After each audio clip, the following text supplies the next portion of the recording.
Olá pessoal, tudo bem? Sejam todos bem-vindos, muito bem-vindas.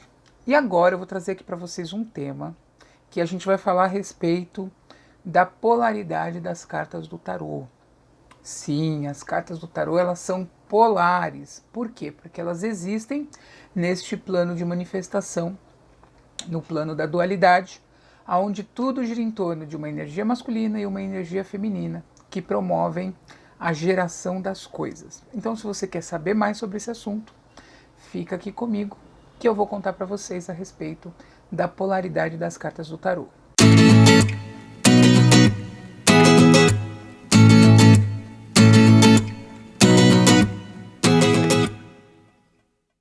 Bom, pessoal, basicamente todas as cartas do tarô têm sua questão de polaridade. Então, primeiro a gente precisa entender o que é essa polaridade.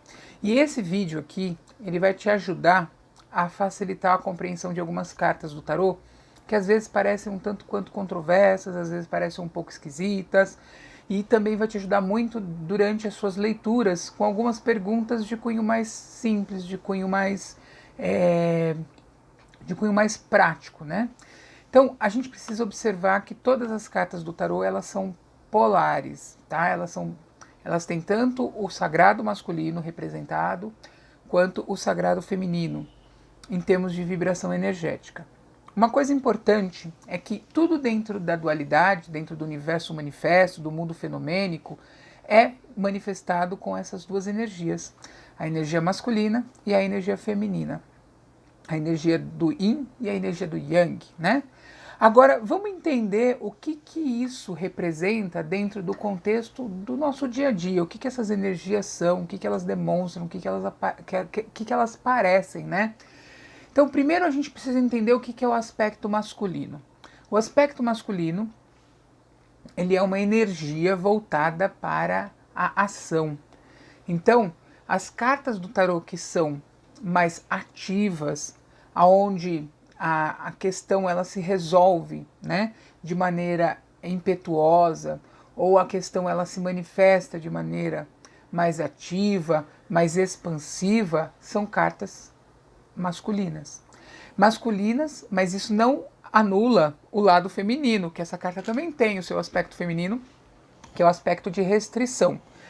Então a gente precisa entender que o aspecto masculino ele é expansivo, ele é um aspecto ativo, e o aspecto feminino ele é restritivo, ele é receptivo, ele é passivo. Essa informação é muito importante. Por quê? Porque a gente vai observar os arcanos e a gente vai tentar classificá-los entre ativos e passivos, ok? E aí vocês vão perceber uma nuance muito legal, porque apesar das cartas elas terem ambas as polaridades, elas vibram mais num aspecto, algumas numa forma mais intensa desse aspecto, outras numa forma mais reduzida desse aspecto. Então, vamos entender o conceito.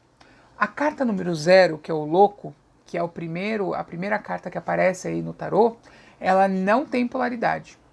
Bruno, mas como assim? Não, ela não tem aspecto de polaridade. Por quê? Porque o louco, ele é a essência original da nossa existência.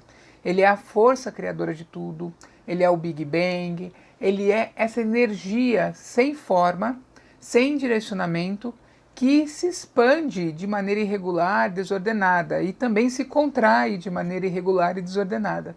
Então, o louco, ele é uma carta apolar, ele é uma carta que não tem gênero, ele não é masculino, ele não é feminino, ele é o louco.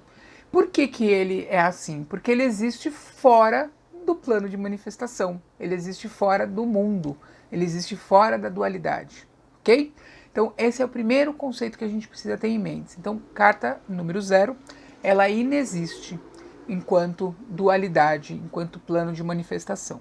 Aí nós vamos começar a entender como funciona essa jogada do masculino e do feminino, né? Para facilitar, se você observar a sequência das cartas como mago, alta sacerdotisa, imperatriz, imperador, o papa, os amantes, o carro, a justiça, o eremita, roda da fortuna, a força, o pendurado, a morte, temperança, o diabo, a torre, estrela, lua, sol, julgamento e o mundo. Se você usar essa sequência de cartas, que é a sequência original do padrão Marselês, sem fazer a inversão, né, da justiça com a força, que isso é importante a gente não inverter, porque quando a gente inverte a gente perde um pouco a significância do conceito do tarô. Então o que acontece? Se você observar, todas as cartas que têm um aspecto masculino, elas são de polaridades numéricas ímpares. E todas as cartas que são de um aspecto feminino, elas são do número par. Vamos ver se faz sentido? Então, por exemplo, o mago.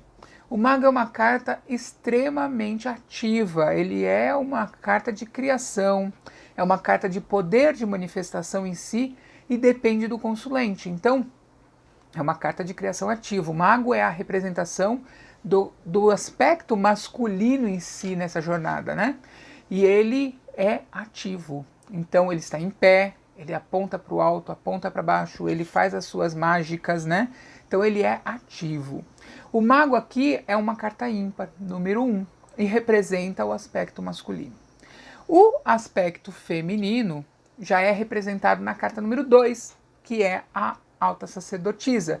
Ela está sentada, é uma mulher, símbolo de passividade. Ela não toma nenhum tipo de ação de maneira expansiva, ela sempre está retraída, ela só vai fazer as coisas a partir do momento em que ela acreditar que chegou o momento correto. É uma carta de intuição. Então, observem que a carta 1 é masculina, a carta 2 é feminina. Aí você fala assim, não, mas espera aí, gente, isso não faz sentido, porque a número 3, que é a imperatriz, ela é mulher. Tudo bem, mas o aspecto do arcano é, na maior parte da intensidade da energia, masculina. Por quê? Porque a imperatriz ela é o próprio princípio do gênero, né? Ela é o quê? Ela é a manifestação daquela ideia criativa do mago de maneira prática, de maneira incisiva no plano da materialidade. Então, a imperatriz aqui, ela tem aspecto e polaridade masculina. Ela é um aspecto ativo. O conselho dessa carta é vai e faça, gere, crie, né? Manifeste a sua vontade no plano físico. E o imperador agora vai gerar polêmica. O imperador é feminino. Por quê? Porque o imperador é uma carta de restrição, é uma carta de contenção. Então é uma carta mais para trás. É uma carta que controla, que segura, né? E a gente sabe que o aspecto feminino ele é restritivo. Gente, presta atenção. Aspecto feminino e aspecto masculino não tem nada a ver com o sexo, tá? Ser mulher ou ser homem. Tem mulheres que são muito mais masculinas, muito mais expansivas do que homens. E olha que é bem comum isso, hein? Então não tem nada a ver com gênero no sentido de sexo, tá? Então, vamos lá. Quando a gente olha esse conceito do masculino e do feminino nas cartas, a gente pega as cartas pares, elas são expansivas e são... as cartas pares, elas são restritivas e são condensadoras, né? Então, são cartas que nos pedem para refletir, são cartas que nos pedem para olhar para dentro de si, são cartas que nos pedem para esperar um pouco. Geralmente, essas cartas, elas são mais lentas, mais morosas, ok? As cartas positivas, elas são ativas, expansivas e elas geralmente são cartas de muita rapidez. Agora, é importante a gente entender que para criar alguma coisa a gente precisa trabalhar o nosso aspecto masculino e o nosso aspecto feminino. E os arcanos, eles trazem essa informação também do feminino em algumas coisas. Por exemplo, o mago, ele tem o seu aspecto masculino de ação, de criação, né? Mas ele tem o seu aspecto feminino que não é tão intenso quanto esse de criação, de ação, que é o da manipulação. Olha que interessante. Então, a gente precisa entender também que há essa polaridade, né? Há essa visão em termos polares. Lembrando de novo, olha o alerta, não tem nada a ver em ser homem ou mulher. É o conceito hermético da coisa, tá?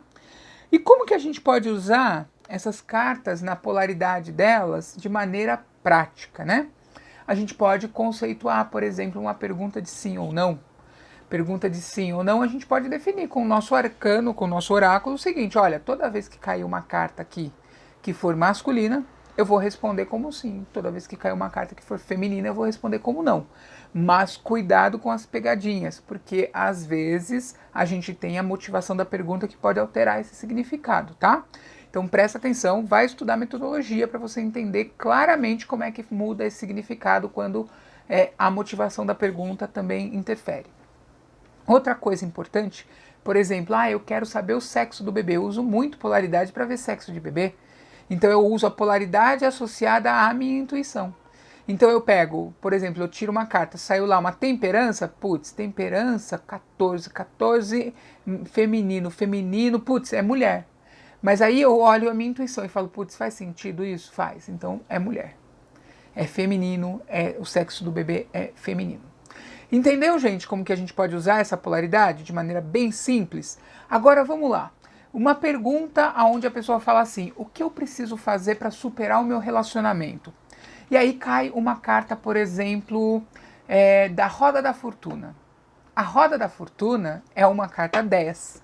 É uma carta de polaridade feminina.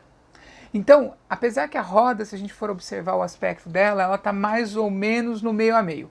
Mas, basicamente, ela é feminina. Ponto. Então, adianta o consulente sair lá e dar uns tapas na cara do ex-namorado? Ou adianta o consulente ir lá e falar, você é meu, eu quero você? Não, né? Não adianta ele ser expansivo. O que ele tem que fazer? Deixar o fluxo da vida fluir. Ou seja, senta aí e espera. Assiste de camarote. Esse é o aconselhamento da carta da Roda da Fortuna. Você perdeu o seu amor? Mas calma, espera. Outro amor melhor vai vir, né? Então a gente tem que ter essa sagacidade também na hora de observar esses aspectos masculinos e femininos. Se a gente tem uma carta que está mandando o consulente ter um poder de ação, ou se é uma carta que está falando para ele, olha, espera um pouco porque a coisa não é desse jeito, né? Aguarda mais um pouquinho. Ou talvez pode chegar também a ser uma carta onde a gente vai querer saber, por exemplo, o tempo, né? Se as cartas masculinas, elas geralmente são mais rápidas e as femininas são mais devagares. Não é porque a mulher é mais lenta não, gente, pelo amor de Deus. É porque as cartas têm essa vibração de restrição. Então, como ela é uma carta mais restritiva, ela é uma carta que tem uma redução de potência energética. Ela se guarda mais, ok? Então, essa é a dica que eu queria passar para vocês a respeito da polaridade dos arcanos. Se você não concorda com essa minha teoria, tudo bem, porque afinal de contas a gente está sempre evoluindo e aprendendo, né? Então, se você não concorda, deixa seus comentários aí dizendo que não concorda, que achou que foi esquizoterice, eu não vou ligar, eu vou ler o seu comentário com o maior carinho e vou te responder. E se você achou que é legal e que dá para aplicar isso em várias coisas, coloca aqui também qual é a aplicação que veio aí para você, nesse sentido de análise da carta, em termos de polaridade, tá bom? Gente, por hoje é só, fiquem na luz e até breve!